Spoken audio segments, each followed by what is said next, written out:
Hello बच्चों, ये class 8th का पहला चैप्टर है क्रॉप प्रोडक्शन एंड मैनेजमेंट। तो इसमें कुछ प्रश्न हैं, उन प्रश्न को हम एक नज़र में देख लेते हैं क्या क्या हैं। सबसे पहले है इसमें multiple choice question. Crop production का मतलब होता है फसल को उगाना एंड मैनेजमेंट का मतलब होता है प्रबंधन करना। तो इसमें जो मल्टीपल चॉइस क्वेश्चन है वो पहला क्वेश्चन है, which of the following is not an example of rabi crop. तो रबी की जो फसल है उस फसल का जो एग्ज़ाम्पल दिए हुए हैं, इन एग्ज़ाम्पल में से, इन उदाहरणों में से कौन सा उदाहरण रबी की फसल का उदाहरण नहीं है। Which of the following is not an example of rabi crop. Rabi crop का एग्ज़ाम्पल नहीं है, तो कौन सा नहीं है। वीट, ग्राम, मेज़ और पी, चार ऑप्शन दिए हुए हैं। वीट का मतलब होता है गेहूँ, ग्राम का मतलब होता है चना, मेज़ का मतलब होता है मक्का और पी का मतलब होता है मटर। तो इसका जो सही उत्तर होगा वह होगा मेज़। तो इसको हम टिक कर देंगे मेज़ को। दूसरा प्रश्न है, the kharif crops are mainly grown in dash dash dash season.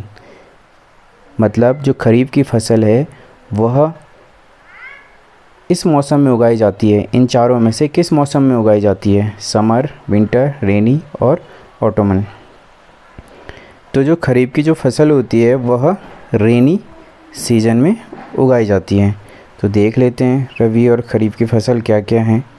जैसे यहाँ पे रबी की जो फसल है ये वाली, ये जो क्रॉप है ये क्रॉप नवंबर से लेके अप्रैल में उगाई जाती है। इसे हम विंटर क्रॉप भी बोलते हैं क्योंकि नवंबर से अप्रैल के बीच में क्या होता है, विंटर होती है। और इसके जो एग्ज़ाम्पल होते हैं, इस फसल में जो चीज़ें जो उगाई जाती होते हैं, वीट, बार्ली, पी, ग्राम, मस्टर्ड। वीट मतलब गेहूँ, बार्ली मतलब जौ, पी मतलब मटर, ग्राम मतलब चना, मस्टर्ड मतलब सरसों। तो ये जो चीज़ें हैं, ये जो फसल हैं, ये रबी की क्रॉप के अंतर्गत आती हैं। दूसरी फसल है खरीफ। जो खरीफ की जो फसल होती है वह begin in rainy season around July, यानी कि जब बरसात का जो मौसम होता है वह जब शुरू होता है तो उस दौरान उसकी बुआई शुरू होती है। तो अराउंड जुलाई में उसकी बुआई शुरू होती है। और ये जो खरीफ की फसल है इसमें हम क्या क्या बोते हैं, rice, maize, sorghum, pearl, cereals, soybean, groundnut. तो जितनी भी दालें हैं ये खरीफ की फसल के अंतर्गत आती हैं। तीसरी फसल जायद की फसल होती है और इसमें सब्जियां आती हैं। Grown between March and June के बीच में होती है, यानी कि जो जायद की फसल होती है वो रबी खरीफ की फसल के बीच में उगाई जाती है। तो जायद में पम्पकिन, कुकुम्बर, जितनी भी सब्जियां होती हैं जायद की फसल में आती हैं। तो हम फिर से वापस चले जाते हैं। तो इसमें तो जो मल्टीपल चॉइस क्वेश्चन था इसका जो पहला एग्जाम्पल था वो मेज़ था। मतलब जो उत्तर जो सही था, which of the following is not an example of rabi crop. तो रबी क्रॉप के उदाहरण तो वीट भी है रबी क्रॉप में, ग्राम चना भी है और पी भी है, मेज़ नहीं है। तो मेज़ जो है इसका सही उत्तर होगा। The kharif crop are mainly grown in season. तो अभी हमने देखा था ये रेनी सीजन में यह उगाया जाता है, तो इसका सही उत्तर रेनी होगा। The main source of irrigation are. तो इरीगेशन का मतलब होता है सिंचाई। तो सिंचाई का जो मुख्य स्रोत है वो क्या है, wells, tubewell, pound, all of these.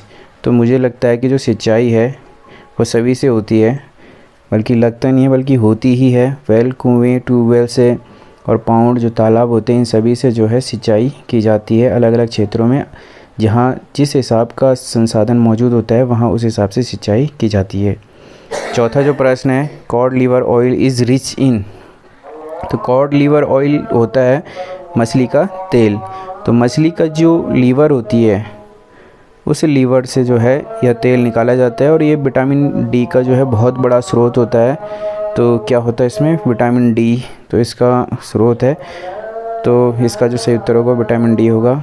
जो पांचवा जो प्रश्न है, the machine combine is a combined dash dash dash and फिर डैश डैश डैश है। तो इसके 4 ऑप्शन हैं।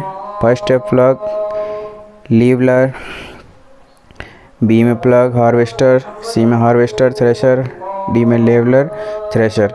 तो जो इसका जो सही उत्तर होगा, जो मशीन कंबाइन का मतलब होता है मशीन होती है, बहुत बड़ी मशीन होती है और बहुत बड़े क्षेत्र में जो फसल उगाई जाती है उस फसल की कटाई और उस फसल की कटाई करने के लिए और उस फसल से दाने अलग करने के लिए जो है ये मशीन उपयोग की जाती है। तो हार्वेस्टर का मतलब तो कटाई होता है, थ्रेशर का मतलब कटाई करने के बाद जो है जो बार्ली होती है उससे दाने अलग करने के लिए हम थ्रेशर बोलते हैं। तो इसका जो सही उत्तर होगा वो ये सी वाला होगा, हार्वेस्टर एंड थ्रेशर। नेक्स्ट जो हमारे पास है फिलिंग द ब्लैंक्स।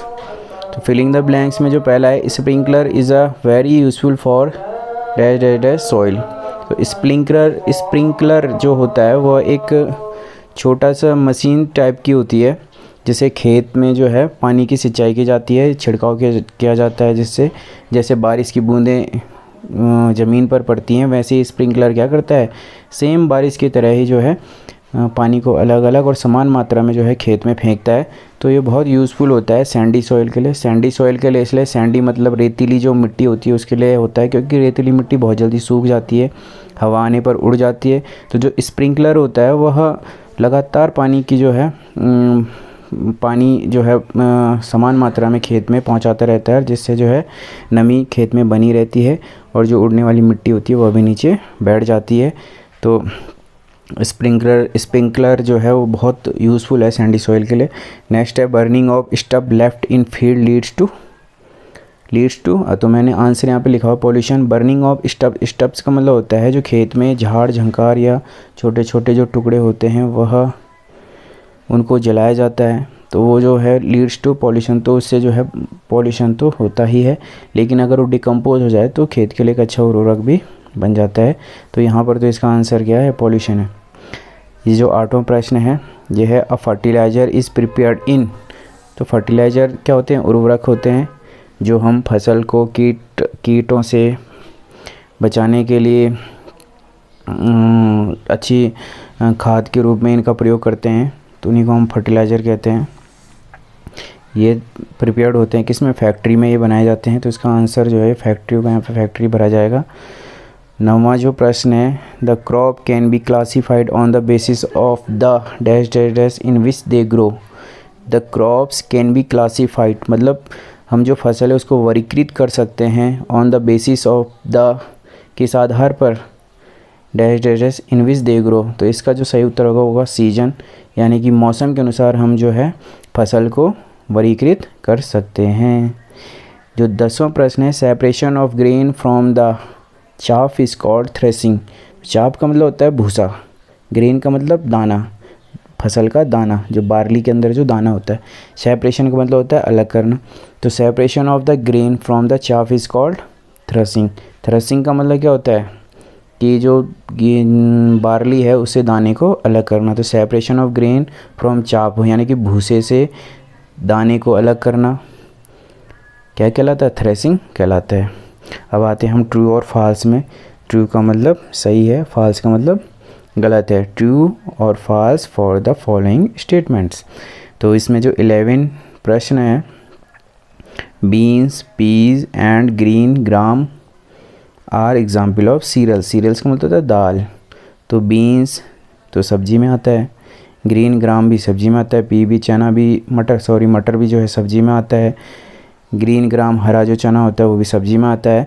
तो ये सीरियल तो दालों में तो आता नहीं है, तो इसको हम फॉल्स बोलेंगे कि ये फॉल्स है।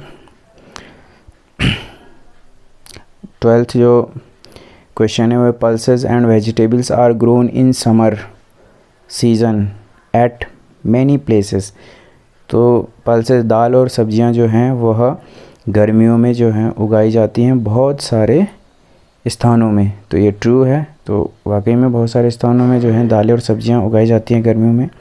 13 जो है वो है, chain pump is a traditional way of irrigation. तो chain pump is a traditional way of irrigation. Traditional मतलब पारंपरिक तरीका है सिंचाई का, चेन पंप। तो चेन पंप क्या होता है ये मैं आपको दिखा देता हूँ। ये जो सिंचाई के साधन हैं इसमें जैसे ये पहला है राहत लीवर सिस्टम है, इसमें बैल है जो इस तरह से घूम रहा है जैसे चित्र में दिखाई दे रहा है, और इससे जो है खेत की सिंचाई इसी तरीके से की जाती है। सेकंड जो है मोट इसको बोलते हैं, पुली सिस्टम कि पानी को जो है निकाल करके खेतों में दिया जाता है। थर्ड जो है ढाकली इसको बोलते हैं, ढेकली इसे कहते हैं। तो पहाड़ों में तो इस तरह की सिंचाई हो नहीं पाती, तो मैदानी इलाकों के लिए सिंचाई बहुत अच्छी है। और ये है चेन पंप। चेन बंधी होती है एक व्हील पे, जो उस व्हील को घुमाती है और उससे जो पानी निकलता है उससे खेत की सिंचाई की जाती है। तो ये 4 मेथड हैं, और ये चारों मेथड जो हैं मैदानी क्षेत्रों में सिंचाई के लिए प्रयोग किए जाते हैं। तो चेन पंप जो ये 13 वाला क्वेश्चन था हमारे पास, तो ये ट्रेडिशनल वे ऑफ इरिगेशन है, तो ये ट्रू है, तो इसको हम ट्रू कर देंगे। 14 जो क्वेश्चन है, it usually takes 1 year for a cereal crop to mature. तो it usually takes 1 year for a cereal, दाल को उगने के लिए, दाल की जो फसल है सीरियल्स क्रॉप टू मैच्योर, यानी कि दाल की जो फसल है उसको मैच्योर होने के लिए, यानी कि कंप्लीट उसकी ग्रोथ होने के लिए 1 साल अमूमन लगता है। यूजुअली टेक्स लेता है या लगता है, तो कोई दाल की जो फसल है वो मैच्योर होने के लिए 1 साल लगता है दाल की फसल को। तो ऐसा नहीं है, दाल की फसल जो है एक सीज़न में उग जाती है, तो ये फॉल्स है, 1 साल तो नहीं लगता। नेक्स्ट है 15 seed of paddy are first grown in nursery. तो नर्सरी में पैडी यानी कि जो धान है उसका जो बीज है उसको ग्रो किया गया था नर्सरी में, तो ये ट्रू होना चाहिए, क्योंकि जो पैडी का जो सीड होता है, धान का जो बीज होता है, उसी पे जो है रिसर्च होने के बाद ही वह बीज जो है किसानों में जाता है। तो नर्सरी में वो पहले उगाया जाता है और देखा जाता है कि वह बीज जो है किस तरीके से उगेगा, कितना बड़ा वो बीज होगा, क्या उसकी पौष्टिकता होगी, कितना वो जो है बीमारियों से लड़ पाएगा। तो पहले उस पर रिसर्च होती है, फिर उन रिसर्च उसकी नर्सरी में होती है। नर्सरी के बाद जब वो बीज निकलता है तो किसानों के हाथ में जाता है, तो ये ट्रू है। Answer the following question in 1 word. तो एक शब्द में इनके आंसर देने 16 जो क्वेश्चन है वह give any 1 example of fertiliser. उर्वरक का एक एग्जाम्पल दीजिए। तो बहुत सारे उर्वरक के एग्जाम्पल हैं, यूरिया है, अमोनियम फास्फेट हो गया, सुपर फास्फेट हो गया, तो बहुत सारे एग्जाम्पल हैं फर्टिलाइज़र के। 17 है name any 1 traditional method of irrigation. Irrigation का मतलब मैंने बताया था सिंचाई होती है, तो नेम एनी 1 ट्रेडिशनल मेथड। तो ट्रेडिशनल मेथड क्या है, वो जो मैंने ऊपर बताया था चेन पंप वाला 13 जो प्रश्न है वो चेन पंप भी ट्रेडिशनल मेथड है, लेकिन यहाँ पे मैंने 4 आपको चित्र ही बताए थे, ढेकली, मोट, तो ये जो है इरिगेशन के ट्रेडिशनल मेथड है। 18 जो क्वेश्चन है वह name any 1 festival associated with harvest season. Name any 1 festival. तो जो कटाई का जो मौसम होता है, जब फसल की कटाई होती है, उस दौरान अलग अलग क्षेत्रों में अलग अलग त्यौहार मनाए जाते हैं, तो उन त्योहारों में से एक का नाम बताना है। तो नेम एनी 1 फेस्टिवल एसोसिएटेड जो संबंधित होता है विद हार्वेस्ट सीजन, यानी कि जो कटाई का जो मौसम होता है उससे संबंधित होता है। तो पोंगल हो गया, बैसाखी हो गया, तो ये पोंगल और बैसाखी 2 फेस्टिवल हैं। 19 जो क्वेश्चन है what is the process of loosening and turning of soil called. तो व्हाट इज़ द प्रोसेस, वह कौन सी क्रिया है, of loosening and turning of the soil called. जो मिट्टी होती है उसको ढीला करने के लिए, जो मिट्टी के जो बड़े बड़े जो गोले बन जाते हैं, उन गोलों को तोड़कर मिट्टी को लूज़ करना, ढीला करना, इसको loosening and turning of soil कहते हैं। तो उस प्रोसेस को हम क्या कहते हैं, तो अमूमन उसको हम खेत की जुताई करके ही जो है मिट्टी की लूजनिंग होती है और टर्निंग होती है, तो उसको हम प्लगिंग कहेंगे, यानी कि खेत की जुताई करना। 20 जो क्वेश्चन है 20वां, what does manure provide to the soil. Manure क्या होता है, यह होता है एनिमल्स और जो प्लांट होते हैं, प्लांट्स और एनिमल्स, ये दोनों जब विघटित हो जाते हैं या अवघटित हो जाते हैं, डिकम्पोज हो जाते हैं, तो इनसे जो है खाद बनती है। और वो जो खाद होती है वो खाद मिट्टी के लिए, फसल के लिए बहुत अच्छी होती है, और उसी को हम क्या कहते हैं, ह्यूमस कहते हैं। तो ह्यूमस में क्या होता है, जो प्लांट और एनिमल होते हैं उनके जितने भी केमिकल्स उनके अंदर होंगे, डिकम्पोज होने के बाद वो ह्यूमस में आ जाते हैं। और ह्यूमस मिट्टी के अंदर उन तत्वों को पहुंचा देता है जो तत्व मिट्टी में उगने वाली फसल को चाहिए होते हैं। तो ह्यूमस से जो है मिट्टी बहुत उपजाऊ हो जाती है। तो what does manure provide to the soil, तो क्या है आंसर, ह्यूमस। तो ये तो थे मल्टीपल चॉइस क्वेश्चन। उसके बाद है filling the blanks, true false और वन वर्ड क्वेश्चन। तो ये चीज़ें जो है क्लास 8th का जो पहला चैप्टर है क्रॉप प्रोडक्शन एंड मैनेजमेंट, तो उसके अंतर्गत है। धन्यवाद।